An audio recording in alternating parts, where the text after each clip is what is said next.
And a big announcement today from the Biden-Harris administration. Millions of dollars for mental health care are going to be given out to states. That money will help expand their services to keep the new 988 suicide prevention line up and running. And the two men who want to be your next U.S. Senator tackled the topic of mental health in a forum today. Yeah, we learned something about both Republican Joe O'Dea and Democrat Michael Bennet today. Political specialist Sean Boyd moderated that forum today, joins us now. And Sean, both agreed it is certainly a problem that needs more attention. Yeah. They have different ideas on what kind of attention it needs. The fact that they met, however, today for a forum that lasted a half hour and was focused only on mental health speaks to the magnitude of the problem, a problem that in some ways impacts virtually every Coloradan, including the candidates themselves.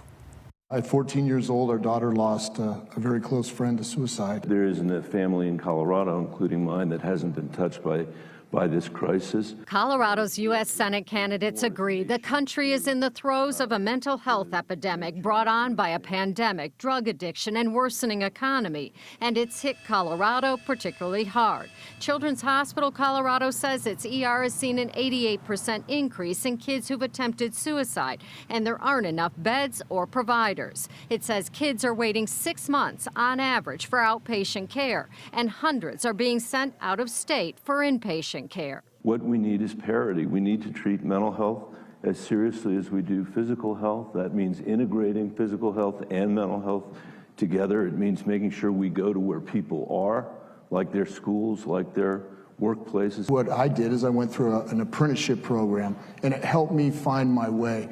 We need to have that same type of apprenticeship program available to healthcare workers, available to counselors, to therapists.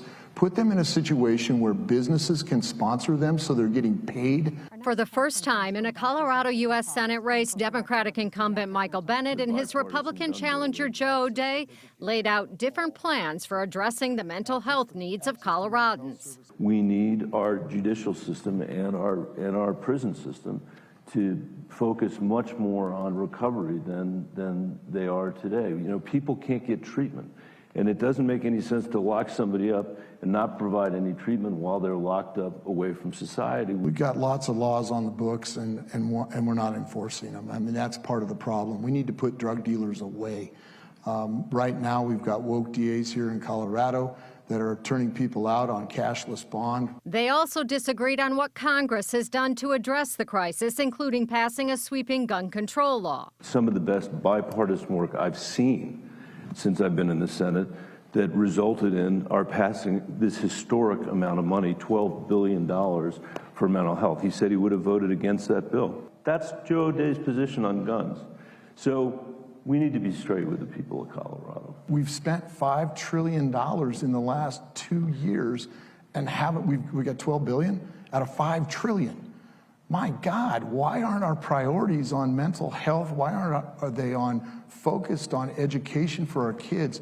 Why aren't they focused on those things that are important to working Americans instead of paying criminals unemployment to be in jail? I refuse to be lectured by someone party that hasn't enforced the laws that we have on the books today. While they debated the solutions, Children's Hospital Colorado just glad they are talking about it. We are just beginning to see, I think, the initial effects of how the pandemic has impacted our youth mental health.